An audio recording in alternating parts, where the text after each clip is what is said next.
നമസ്കാരം. ലോക്സഭാ തെരഞ്ഞെടുപ്പിലേക്കുള്ള CPMന്റെ സ്ഥാനാർത്ഥികൾ ആരൊക്കെ? പല പേരുകൾ പറഞ്ഞു കേൾക്കുന്നുണ്ട്. മുതിർന്ന നേതാക്കളെയും സ്ത്രീകളെയും മുൻ MLAമാരെയും MP-മാരെയും ഒക്കെ തന്നെ പരിഗണിക്കുന്നു. ഒപ്പം യുവാക്കൾക്കും പുതുമുഖങ്ങൾക്കുമൊക്കെ പ്രാധാന്യം നൽകുന്നതായുള്ള റിപ്പോർട്ടുകളാണ് പുറത്തുവരുന്നത്. വിജയസാധ്യതയുള്ള സ്ഥാനാർത്ഥികളെ തിരഞ്ഞുപിടിച്ച് മത്സരിപ്പിക്കാനുള്ള ശ്രമം നടക്കുന്നുണ്ട്. ആലപ്പുഴയിൽ സിറ്റിംഗ് MP തന്നെ മത്സരിച്ചേക്കും എന്ന സൂചനകളാണ് പുറത്തുവരുന്നത്. LDFൽ സീറ്റ് വിഭജനവുമായി ബന്ധപ്പെട്ടും സീറ്റുകളുമായി ബന്ധപ്പെട്ടും യാതൊരു തർക്കങ്ങളുമില്ല എന്നാണ് LDF കൺവീനർ പറയുന്നത്. ലോക്സഭാ തെരഞ്ഞെടുപ്പിനുള്ള സ്ഥാനാർത്ഥികളുടെ പ്രാഥമിക ചർച്ചകൾക്കായിട്ട് CPM സംസ്ഥാന സെക്രട്ടേറിയറ്റ് ഇന്ന് തിരുവനന്തപുരത്ത് യോഗം ചേരും.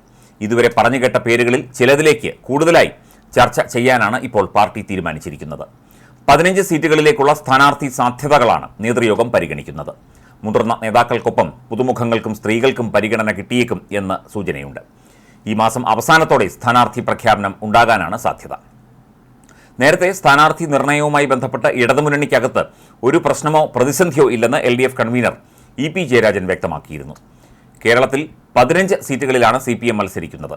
ഒരു സീറ്റ് CPM ഉപേക്ഷിക്കണമെന്ന് LDFൽ താനാണ് നിർദ്ദേശിച്ചതെന്നും 15 സീറ്റുകളിൽ CPM മത്സരിക്കുമെന്നും EP ജയരാജൻ പറഞ്ഞു. 4 സീറ്റിൽ CPI, ഒരു സീറ്റിൽ കേരള കോൺഗ്രസ് M എന്നിങ്ങനെയാണ് ഇപ്പോൾ തീരുമാനം. ഏകകണ്ഠമായിട്ടാണ് ഇത് തീരുമാനിച്ചതെന്നും EP ജയരാജൻ മാധ്യമപ്രവർത്തകരോട് പറഞ്ഞു. RJDക്ക് പ്രത്യേക പ്രശ്നങ്ങൾ ഉണ്ടെങ്കിൽ ചർച്ച ചെയ്യും. സീറ്റ് ഇപ്പോഴത്തെ കൺവീനർ RJDക്ക് വാഗ്ദാനം ചെയ്തിട്ടില്ല. മുൻകൂട്ടി സീറ്റ് തരാമെന്ന് LDF പറയാറില്ല. അങ്ങനെ പറഞ്ഞതായി തനിക്കറിയില്ല എന്നും EP ജയരാജൻ പറഞ്ഞു.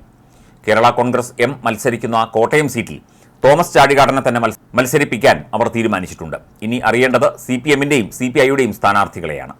CPMന്റെ പ്രാഥമിക സ്ഥാനാർത്ഥി ചർച്ചകൾക്കാണ് ഇന്ന് തുടക്കമാകുന്നത്. കൊല്ലത്ത് മുൻ MLA Aisha Potti, Eravipuram MLA A Naushad, അതുപോലെ ചിന്താ ജെറോം എന്നീ പേരുകളാണ് പരിഗണിക്കുന്നത്. ആറ്റിങ്ങലിൽ കടകംപള്ളി സുരേന്ദ്രൻ, ജില്ലാ സെക്രട്ടറി V ജോയ്, DYFI ജില്ലാ സെക്രട്ടറി ഷിജു ഖാൻ എന്നിവരിൽ ഒരാൾ സ്ഥാനാർത്ഥിയായേക്കും.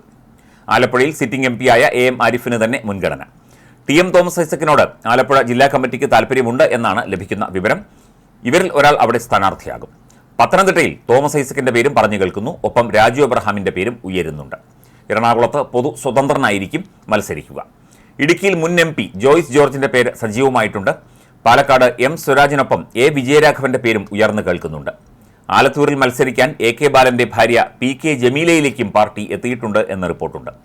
കോഴിക്കോട് DYFI സംസ്ഥാന അധ്യക്ഷൻ V വസീഫോ, എളമരം കരീമോ സ്ഥാനാർത്ഥിയായേക്കും. കണ്ണൂരിലും വടകരയിലും KK ശൈലജയുടെ പേര് പറഞ്ഞു കേൾക്കുന്നുണ്ട്. കണ്ണൂരിൽ ജില്ലാ പഞ്ചായത്ത് പ്രസിഡന്റ് PP ദിവ്യയുടെ പേരും കേൾക്കുന്നു. കാസർഗോഡ് TV രാജേഷോ VPP മുസ്തഫയോ സ്ഥാനാർത്ഥിയാകും എന്നുള്ള വിവരമാണ് ഇപ്പോൾ ലഭിക്കുന്നത്. ഈ മാസം അവസാനത്തോടെയായിരിക്കും അന്തിമ സ്ഥാനാർത്ഥി പ്രഖ്യാപനം ഉണ്ടാവുക.